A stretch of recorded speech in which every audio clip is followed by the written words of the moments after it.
All right, just got done installing the steering rack bushings, and it was not fun at all. It took me probably 4 hours and over 2 days.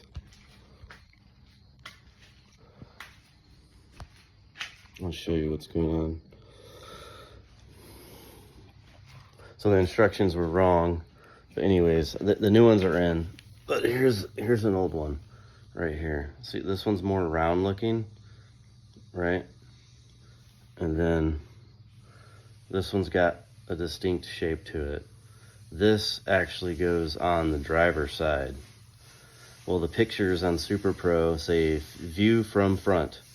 Well, the left is actually not this bushing in the picture. It's this one.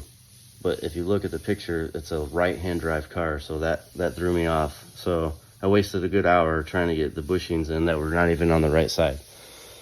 But once they were in, this side right here, the passenger side, is the worst.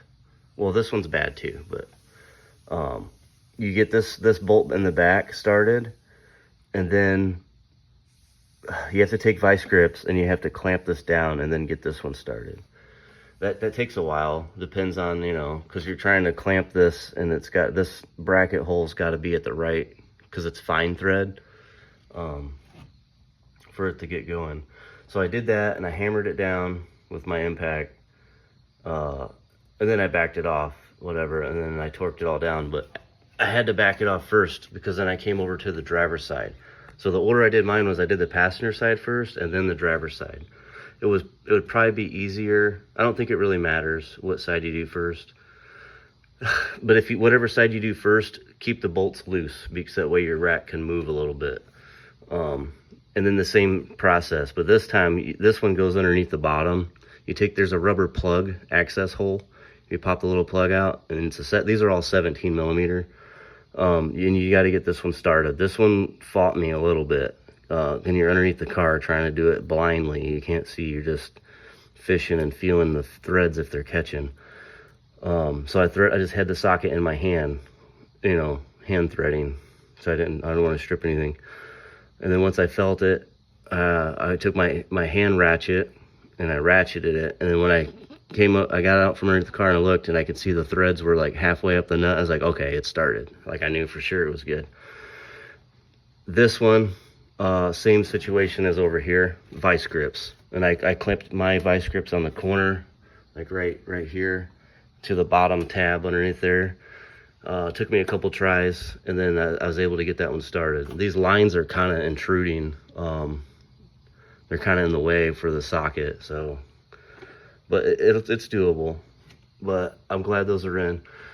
And then I drove them all down, and then I got my torque wrench out, and it says 56 foot-pounds. So that's what I took it to. So all 4 17 millimeter, or they're not set, I think they're M12 bolts. Maybe they're M14.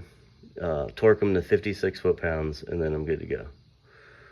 And then I already put the brackets back on, but there's 2 10 millimeter bolts, this one over here and this one right here. You take those off, you have to. It gives you more clearance. I can't imagine people that do this while the engine's in the car. Like, there's no way. So that's why I'm glad I'm doing it now before that 1J goes in. The next thing I have to do is drop the subframe. So there should be 6 bolts, and everything's clearanced for that. Well, not clearance, but everything is off, like in the clear. So yeah, like I said, I did the brake line from there, and I pulled the sensor plug out of the hole. There's nothing else attached to the subframe. Both sides, brake lines, and those wheel speed sensors. I'm good to drop it. And then the subframe, or the sway bar, here's the bolt, or the nut. Yeah, the other one's stuck, so I'm gonna have to cut this link off from down there on the other side, because I cannot get it off. I cannot get this nut off the sway bar on the other side, so I'm gonna cut it. And then I got new ones anyways that came with the White Line Racing sway bars. But that's where I'm at right now. Then I gotta go to work. of course. I work second shift at the railroad. And it's not a bad job. I like doing that. They call it, the name of the job is, I'm a machinist, but I don't machine anything. I'm like a diesel mechanic. That's what I do. But sometimes I just gotta take breaks, and that's also like a good thing. Like, this was very stressful yesterday, and I was thinking about it while I was at work. I'm like, I just want to work on this car and get these steering rack bushings in. But it's good to just take a break, sleep it off, and go back after it the next day, because then you're refreshed. You've had time to think about, a strategy, whatever it is you're trying to do to your car, because it could be stressful at times, and especially by yourself. So, and it worked out. I got it done. So, yeah. Oh, here's the bushings. Here's the yellow ones. I can't remember if these are stiffer than other colors. These might be the stiffest ones. I don't know. Strong Flex. I don't think Strong Flex makes the bushings for the steering rack. I think it's only Super Pro. I threw the wrapper away.